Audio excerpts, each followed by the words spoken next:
काशी के निवासी करे अभिमान शिव जी पे, पाते हैं अभय दान अभयंकर से। परलय के समय भी डूबेगी न काशी, हमें आश्वासन मिला है ये परलयंकर से। शिव और काशी पर आए एक दूसरे के, काशी का अटूट नाता भोले शंकर से। काशी आके शिव को न ढूंढना पड़ेगा, पता उनका मिलेगा तुम्हें कंकर कंकर से। तो ओम नमः शिवाय, श्री शिवाय नमस्तुभ्यम। मैं मीनू शर्मा आप सभी का आपके अपने YouTube चैनल की कथा टीवी पर स्वागत करती हूँ। और आज की कथा में आप सब सुनिए कि वशिष्ठ जी ने भगवान श्री राम जी से किन किन तीर्थ की महिमा का वर्णन किया। श्री राम जी वशिष्ठ मुनि जी से कहने लगे कि हे भगवान, आपने जिन जिन तीर्थों का दर्शन किया है उन सब में उत्तम तीर्थ कौन है, यह मुझे बताइए। सीता जी के अपहरण होने पर मैंने बहुत से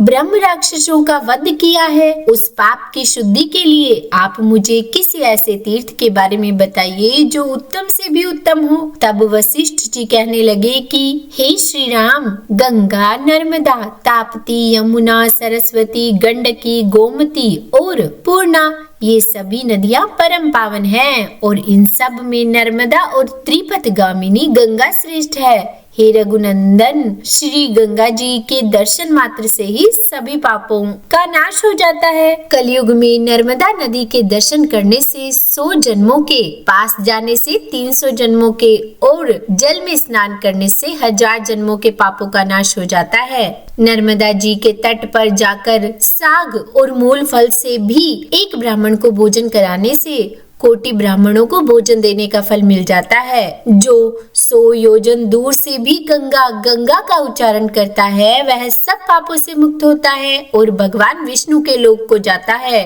फाल्गुन या फिर चैत्र मास के अंत में अमावस्या तिथि को और भाद्रपद अश्विन कृष्ण पक्ष में गंगा जी के तट पर जाकर जो मनुष्य स्नान, पितरों का तर्पण और पिंड दान करता है वह अक्षय फल का भागीदार हो जाता है। ताप्ती नदी का स्मरण करने पर महापातकियों के भी 7 गोत्र का उद्धार हो जाता है। यमुना जी में स्नान करने से मनुष्य सभी पापों से मुक्त हो जाता है और महापाप से युक्त होने पर भी परम गति को प्राप्त होता है। कार्तिक पूर्णिमा को कृतिका नक्षत्र के योग होने पर तो सरस्वती नदी में जो भी मनुष्य स्नान करता है वह गरुड़ की पीठ पर बैठकर उत्तम देवताओं के मुख से अपनी स्तुति सुनता हुआ बैकुंठ धाम को जाता है। जो कार्तिक मास में प्राची सरस्वती के जल में स्नान करके भगवान प्राची माधव की स्तुति करता है वह परम गति को प्राप्त होता है। जो गंडकी नदी यानी कि जिसे नारायणी भी कहते हैं, तो जो भी मनुष्य उस गंडकी नदी के पुण्य तीर्थ में स्नान करता है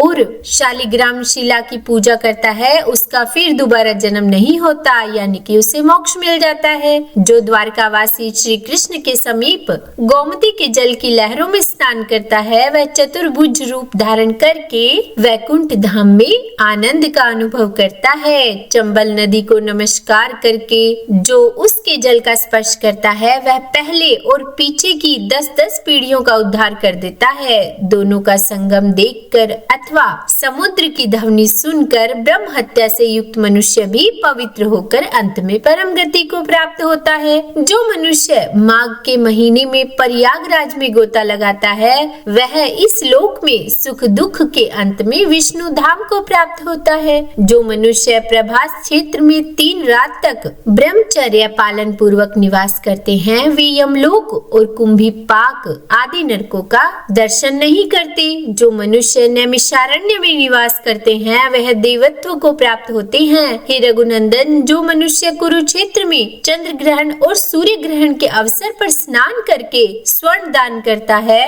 उसका तो इस लोक में पुनर्जन्म ही नहीं होता। जो मनुष्य इस पृथ्वी पर कपिला गौ का स्पर्श करने के बाद दान देता है वह कामधेनु गौ के निवास कुंड ऋषि लोक को जाता है।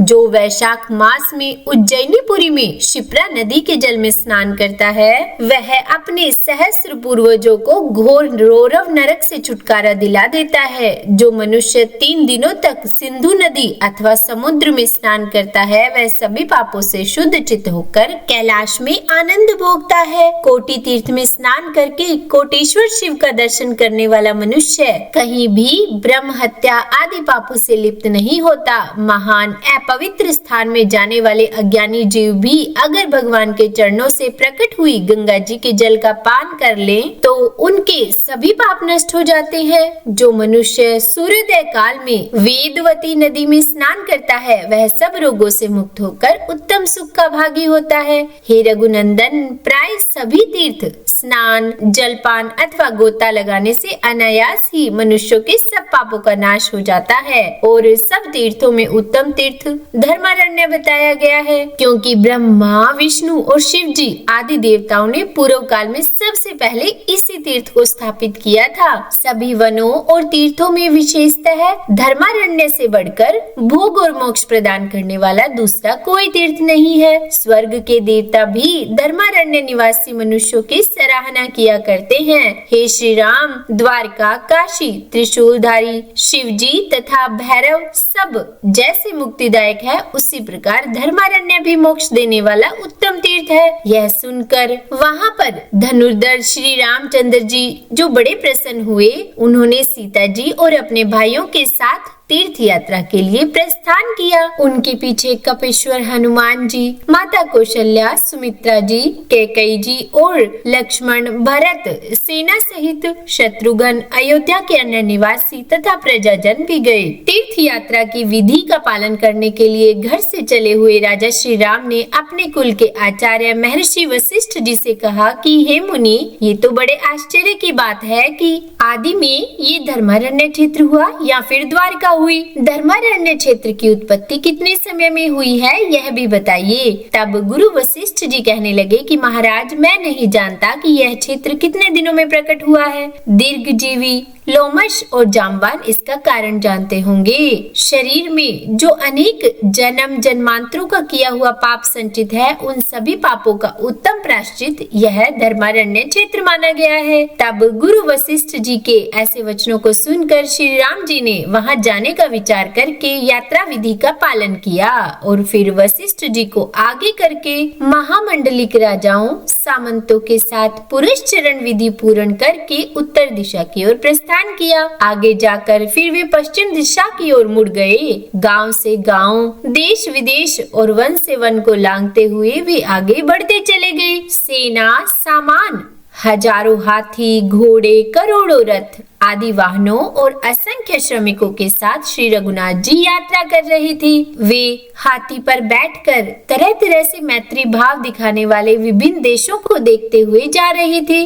उनके ऊपर श्वेत छत्र तना हुआ था और उनके पीछे के भाग में सुंदर चवर ढुलाया जा रहा था। 10वें दिन श्री राम जी परम उत्तम धर्मारण्य क्षेत्र में पहुंच गए। उस क्षेत्र के पास में ही मांडलिकपुर को देखकर श्री राम जी ने अपनी सेना के साथ रात में वहीं निवास किया और वहां उन्होंने सुना कि धर्मारण्य क्षेत्र इस समय निर्जन और उजाड़ होकर बड़ा भयानक प्रतीत हो रहा है। वहां पर बाघ और शेर भी हैं, यक्ष और राक्षस भी निवास करते हैं। धर्मारण्य अब केवल जंगल मात्र रह गया है। वहां की जनता से ये सारी बातें सुनकर श्री राम जी कहने लगे कि तुम लोग अब चिंता मत करो। और फिर उन्होंने वहां के व्यवसाय कुशल, शूरवीर, महान बली और पराक्रमी तथा समर्थ वैश्यों को बुलाकर कहा कि तुम लोग मेरी यह सोने की पालकी जल्दी लेकर चलो, जिससे मैं अभी धर्मारण्य क्षेत्र में पहुंच जाऊं। वहां स्नान और जलपान करने से मनुष्य सभी पापों से मुक्त हो जाता है।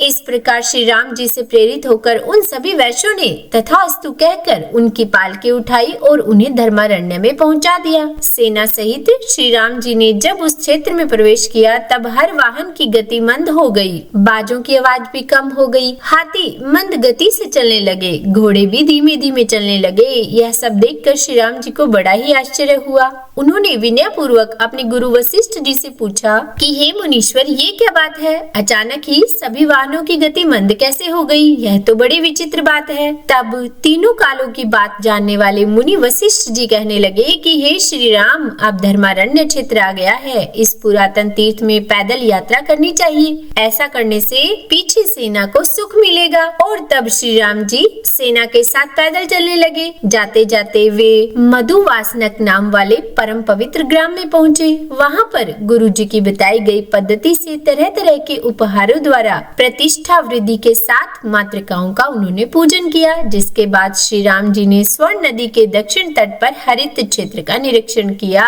वहाँ घूमने फिरने और यज्ञ के योग्य बहुत से स्थलों को देखा। उस समय श्री रघुनाथ जी ने धर्म स्थान का निरीक्षण करके अपने आप को धन्य माना और सुवर्णा के उत्तर तट पर सैनिकों को उतारकर खुद उस क्षेत्र में घूमने लगे। वहाँ के सभी तीर्थों और देव मंदिरों में जाकर श्री राम जी ने सभी शास्त्रोक्त कर्म और विधि पूर्वक महापूजा संपन्न की। उन्होंने बड़ी श्रद्धा के साथ विधि पूर्वक अपने पितरों का श्राद्ध किया। इस स्थान से वायव्य कोण में स्वर्णा के दोनों तटों पर श्री रामेश्वर और कामेश्वर का स्थापन किया।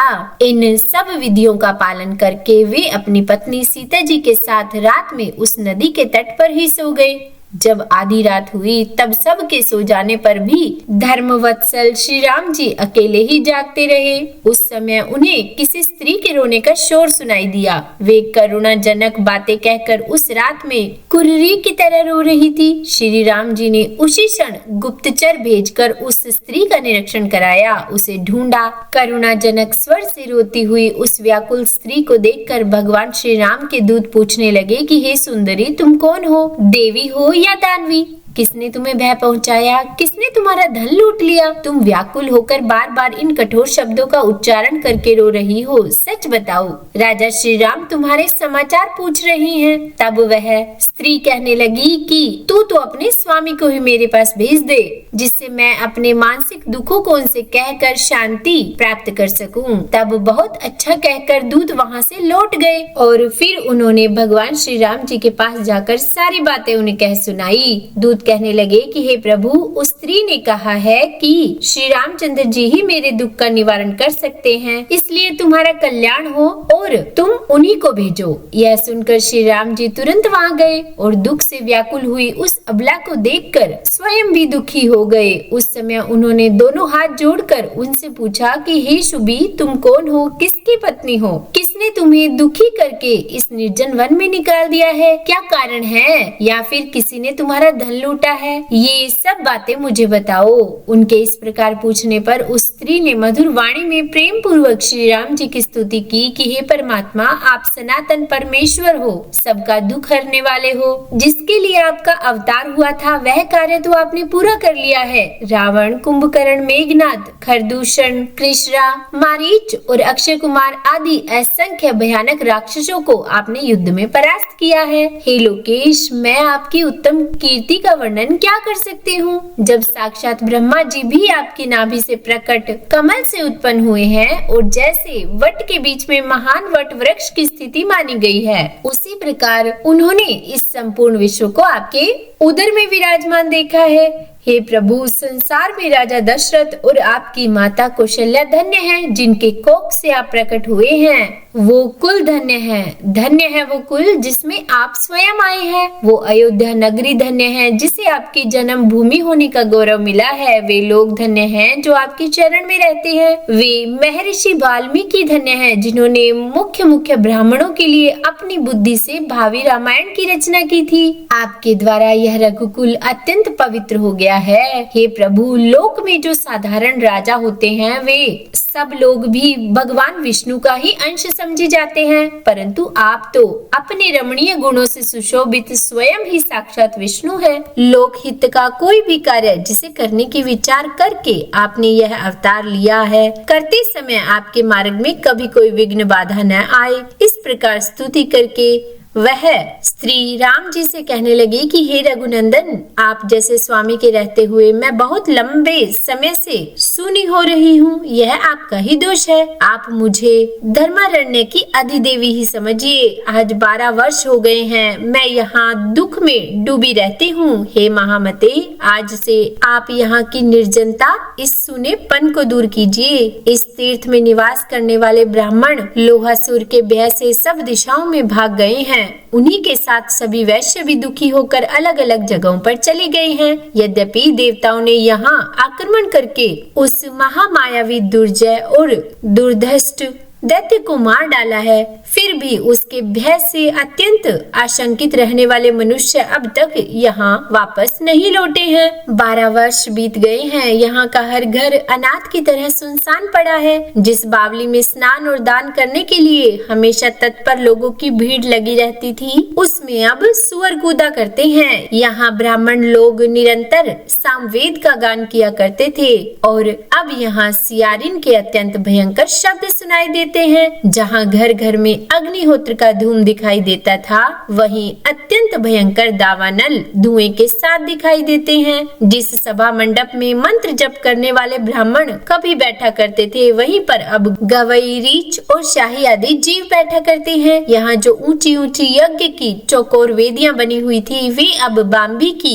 मिट्टी के ढेर से घिरी हुई दिखाई देती है। हे राजा श्री राम, अब मेरा निवास स्थान इस दशा को पहुँच गया है। यहाँ से जो भी ब्राह्मण चले गए थे, मुझे उसका बहुत भारी दुख है। हे राजन, हे प्रभु, अब मुझे उस संकट की अवस्था से उबार लीजिए। तब भगवान श्री राम जी बोले कि आपके ब्राह्मण चारों दिशाओं में चले गए हैं। मैं ना तो उनकी संख्या जानता हूँ और ना ही उनके नाम गोत्र से मेरा परिचय है, इसीलिए उनकी जातियों और गोत्र के विषय में आप यथार्थ रूप से मुझे बताइए, जिससे कि मैं उन सब को यहाँ लाकर अपने अपने स्थान पर बसा सकूं। तब श्री माता जी कहने लगी कि हे राजन, ब्रह्मा, विष्णु और शिव जी ने जिन्हें यहाँ स्थापित किया था, वे वेदों के पारंगत विद्वान ब्राह्मण 18,000 की संख्या में यहाँ रहा करते थे। तीनों वेदों की विद्या में उनकी बड़ी ख्याति थी। वे प्रतिष्ठित ब्राह्मण 64 गोत्रों के हैं। उनके साथ 36,000 वैश्य थे, जो धर्मपरायण, सदाचारी और ब्राह्मणों की सेवा में सदा लीन रहा करते थे। जहाँ संज्ञा रानी के साथ राजा वकुलाधिपति नाम से विख्यात भगवान सूर्य विराजते हैं, जहाँ दोनों अश्विनी कुमार है, जहाँ व्यय की पूर्ति करने वाले साक्षात कुबेर है, वहीं पर धर्मारण्य क्षेत्र है, जिसकी अधिष्ठात्री देवी मैं मानी गई हूँ। यहाँ की भट्टारिका अर्थात मैं यहाँ की स्वामिनी हूँ। श्री सुत जी कहते हैं कि उस स्थान के जो आचार और वहाँ रहने वालों के जो कुलाचार थे, उन सब प्राचीन वृत्तांतों को श्री माता जी ने श्री राम जी के आगे निवेदित कर दिया। उनकी बात सुनकर श्री रघुनाथ जी को बड़ी प्रसन्नता हुई। प्रभु कहने लगे कि आपने मुझे सच सच बातें बताई है, इसीलिए मैं इसी नाम से यहाँ नगर बसाऊंगा। यह नगर तीनों लोकों में उत्तम सत्य मंदिर के नाम से विख्यात होगा। और ऐसा कहकर श्री राम जी ने अपने 1 लाख सेवकों को ब्राह्मणों को बुलाने के लिए भेज दिया और कहा कि जिस देश प्रदेश में नदी, तटबंध अथवा गांव में जहाँ जहाँ धर्मारण्य निवासी ब्राह्मण गए हो, वहाँ से अर्घ्य, पाद्य आदि के द्वारा उनकी पूजा करके, उनका भली भांति सम्मान करके उन्हें शीघ्रता पूर्वक तुम यहाँ पर बुला कर लाओ। मैं तभी यहाँ पर भोजन करूँगा जब कुल श्रेष्ठ ब्राह्मणों के दर्शन कर लूंगा। प्रभु का ऐसा आदेश सुनकर उनके आज्ञा पालक सभी दिशाओं में तुरंत ही चले गए। उन्होंने सभी ब्राह्मणों को खोज निकाला और उन्हें पाकर सब के सब बड़े प्रसन्न हुए। फिर उन्होंने शास्त्रोक्त विधि विधान से अर्घ्य, पाद्य आदि के द्वारा सबका पूजन किया। उन सभी ब्राह्मणों की स्तुति की और विनय युक्त बर्ताव करते हुए श्री राम जी का अनुरोध सुनाकर उन सब को धर्मारण्य आने के लिए आमंत्रित किया। जिसके बाद वे सभी वेद शास्त्र परायण ब्राह्मण सेवकों के साथ वहां आने को तत्पर हुए और बड़े आदर पूर्वक श्री राम जी के पास गए। उन्हें देखकर दशरथ नंदन महाराज श्री राम जी के अंगों में हर्ष से रोमांच भर आया। उन्होंने अपने आप को कृतार्थ माना। वे बड़ी तेजी से उठकर पैदल ही उनकी अगवानी के लिए, उनके सम्मान के लिए गए और धरती पर घुटने टेक कर आनंद के आंसू बहाते हुए दोनों हाथ जोड़कर बोले कि हे पवित्र ब्राह्मणों, मैं ब्राह्मणों के ही प्रसाद से लक्ष्मीपति हूँ, ब्राह्मण के ही प्रसाद से धरणीधर व ब्राह्मण के ही प्रसाद से मैं जगतपति हूँ और ब्राह्मण के ही प्रसाद से मेरा नाम राम है। श्री राम जी के ऐसा कहने पर वे ब्राह्मण बड़े प्रसन्न हुए। उन्होंने जय जयकार और आशीर्वाद से उनका सम्मान करते हुए कहा कि हे रघुनंदन, आप दीर्घायु हो। और फिर श्री राम जी ने उन्हें पुनः प्रणाम करके पाद्य, अर्घ्य और आसन आदि के द्वारा उनकी आदर सत्कार और स्तुति करने लगे। दंडवत प्रणाम करके उन्होंने उनकी स्तुति की। उसके बाद हाथ जोड़कर उनके चरणों की वंदना की। फिर विचित्र प्रकार के आसन और सोने के आभूषण आदि समर्पित किए। अंगूठी, यज्ञोपवीत और कानों के कुंडल दिए। इतना ही नहीं, उन्होंने तरह तरह के रंगों वाली 100 गाय भी दी जो बछड़े वाली थी और जिनके थन घड़े के समान थे। उनकी पीठ पर वस्त्र ओढ़ाया गया था, गले में घंटी बंधी थी, सींग सोने और खुर चांदी से मढ़े गए थे। उनका पीछे का भाग ताम्रपत्र से सजा हुआ था और दूध दोहने के लिए हर गाय के साथ एक कांसे का पात्र था।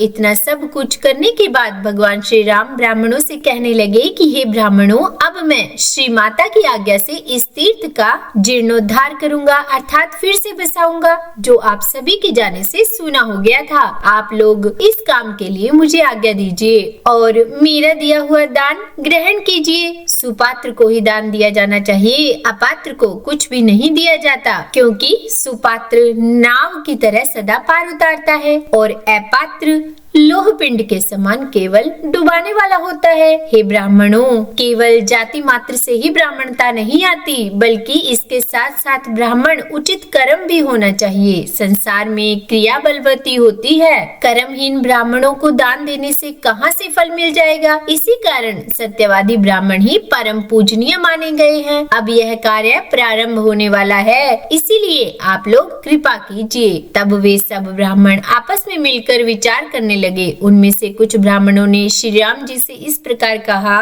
कि हे रघुनंदन, हम सब शिलोच्छ वृत्ति से जीविका चलाने वाले हैं, पूर्ण संतोष का आश्रय लेकर धर्मानुष्ठान में लगे रहते हैं, इसलिए हमें दान लेने से तो कोई प्रयोजन नहीं है। हमें यह सब दान नहीं चाहिए। राजा का प्रतिग्रह बड़ा भयंकर होता है, यानी कि जब राजा कुछ देता है तो उसके बदले में कुछ न कुछ लेता भी है, इसीलिए हम भयदायक प्रतिग्रह नहीं लेना चाहते। उन ब्राह्मणों में से कुछ एकाहित व्रत वाले थे, जो दिन में केवल एक बार ही भोजन किया करते थे। कुछ अमृत वृत्ति से रहते थे, यानी कि जो कुछ भी बिना मांगे मिल जाए उसी से संतोष कर लेते थे। कुछ कुंभी धान्य संज्ञा वाले ब्राह्मण थे, यानी कि वे एक गड़े से अधिक धन का संग्रह कभी नहीं किया करते थे। कुछ ब्राह्मण यजन याजन, अध्ययन, अध्यापन और दान तथा प्रतिग्रह, इन 6 कर्मों में तत्पर रहा करते थे। वे सभी ब्राह्मण ब्रह्मा, विष्णु और शिव जी, इन तीनों मूर्तियों के स्थापित किए हुए थे। सबके स्वभाव और गुण अलग अलग थे। तब उनमें से कुछ ब्राह्मण इस प्रकार बोले कि हे रघुनंदन, हम लोग ब्रह्मा, विष्णु और शिव जी, इन तीनों स्वरूपों की आज्ञा लिए बिना कैसे प्रतिग्रह स्वीकार कर सकते हैं। जब तक श्री ब्रह्मा, विष्णु आदि देवताओं ने नहीं कहा, तब तक तो हमने किसी का तांबुल अर्थात पान तक स्वीकार नहीं किया है। ऐसा सुनकर श्री राम जी ने महात्मा वशिष्ठ जी से परामर्श किया और अपने गुरु के साथ उन्होंने श्री ब्रह्मा, विष्णु और शिव जी आदि देवताओं का स्मरण किया। स्मरण करते ही सब देवता वहीं पर आ पहुँचे। उनके विमानों की पंक्ति कोटि कोटि के सूर्यों के समान प्रकाशित हो रही थी। श्री राम जी ने बड़ी प्रसन्नता के साथ उन सब का यथा योग्य पूजन किया और सारा वृत्तांत सुनाते हुए कहा कि मैं इस क्षेत्र की आदिदेवी के कहने से यही धर्मारण्य परिक्षेत्र में धर्मकूप के समीप जीर्णोद्धार करना चाहता हूँ। इसके बाद वे सभी ब्राह्मण तीनों मूर्तियों को प्रणाम करके प्रसन्नता से भर गए। उनका मनोरथ सफल हो गया। उन्होंने अर्घ्य, पाद्य आदि विधि से श्रद्धा पूर्वक उनका पूजन किया। वे तीनों देवता ब्रह्मा, विष्णु और शिव जी क्षण भर विश्राम करके विनय पूर्वक हाथ जोड़े खड़े हुए भगवान श्री राम जी से बोले कि हे सूर्यवंशम, हे सूर्यवंश विभूषण, विभूषण, हे श्री राम, आपने देवद्रोही रावण आदि राक्षसों का संहार किया है, इससे हम लोग बहुत प्रसन्न हैं। आप इस महास्थान का उद्धार कीजिए और महान सुयश प्राप्त कीजिए। तब उन देवताओं की आज्ञा पाकर दशरथ नंदन श्री राम जी बहुत प्रसन्न हुए और ब्रह्मा आदि देवताओं के समीप जीर्णोद्धार का कार्य प्रारंभ कर दिया। इससे पहले उन्होंने महान पर्वत के समान सुंदर और विशाल वेदी बनवाई और उसके ऊपर तरह तरह के सुंदर धर्मशाला, ग्रहशाला और बाह्यशाला आदि का निर्माण कराया। उन शालाओं में यथास्थान खजाना और घर के काम में आने वाली आवश्यक उपयोगी वस्तुओं का संग्रह किया गया। कोटि कोटि स्वर्ण मुद्राओं और रस तथा वस्त्र आदि से वे शालाएं भर गई। उनमें धन, धान्य, समृद्धि और सभी प्रकार के धातुओं का भी संग्रह कर लिया गया। यह सब करके भगवान श्री राम जी ने ब्राह्मणों को दान दिया। उन्होंने एक ब्राह्मण के लिए 10-10 दूध देने वाली गौएं दी और उन्होंने वेद वेत्ता ब्राह्मणों के लिए 4004 गांव दिए। ब्रह्मा, विष्णु और शिव जी, इन तीनों देवताओं ने उन्हें स्थापित किया था, इसीलिए संसार में त्रिविद्या नाम से उनकी ख्याति हुई। इस प्रकार ब्राह्मणों को वह परम अद्भुत दान दिया गया। मंडलों में जो उत्तम शूद्र वैश्यव्रती से जीविका चला रहे थे, उनकी संख्या 1.25 लाख थी। वे सब श्री राम जी की आज्ञा का पालन करने वाले थे और मांडलिक कहलाते थे। उन सब को श्री राम जी ने ब्राह्मणों की सेवा में नियुक्त कर दिया। श्री राम जी ने 2 चवर और खड़ग दिए। प्रतिष्ठा विधि के साथ अपने कुल के स्वामी भगवान सूर्य को स्थापित किया। 4 वेदों से युक्त ब्रह्मा जी की स्थापना की गई। महाशक्ति श्री माता और श्री हरि को भी स्थापित किया गया। विघ्नों का नाश करने के लिए दक्षिण द्वार पर उन्होंने गणेश जी और अन्य देवताओं की स्थापना की। वीरवर श्री राम जी ने 7 मंजिल के मंदिर बनवाए और यह निश्चय किया कि जो कोई भी यहाँ शुभ और मांगलिक कार्य करे,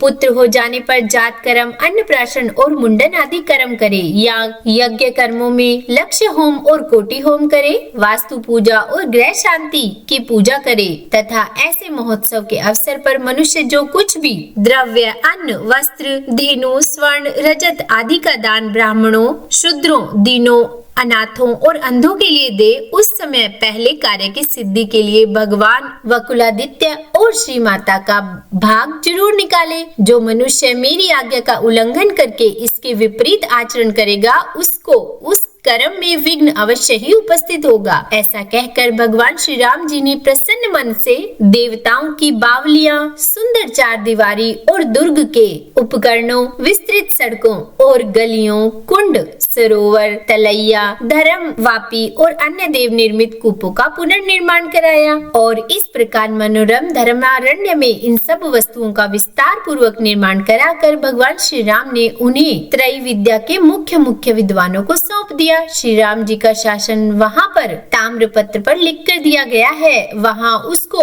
जो लोप करेगा उसके पूर्वज नरक में पड़ेंगे और आगे उसके कुल में संतति नहीं होगी, अर्थात वे निसंतान रहेंगे। इसके बाद श्री राम जी ने पवन पुत्र हनुमान जी को बुलाकर कहा कि हे महावीर वायु कुमार, तुम्हारी भी पूजा होगी। तुम इस क्षेत्र की रक्षा करने के लिए यहीं पर निवास करो। तब हनुमान जी ने प्रणाम करके प्रभु की आज्ञा को शिरोधार्य किया। इस प्रकार उस तीर्थ का जीर्णोद्धार किया गया और श्री माता का पूजन करके वे अन्य तीर्थों में जाने को हुए। श्री ब्रह्मा जी देवता भी श्री राम जी को आशीर्वाद देकर अपने अपने लोक को चले गए। तो बोलिए हर हर महादेव। आज की यह कथा समाप्त हुई। अगर आपको यह कथा पसंद आई हो तो वीडियो को लाइक एंड शेयर कीजिएगा और चैनल पर नए हैं तो सब्सक्राइब भी कर ही दीजिएगा।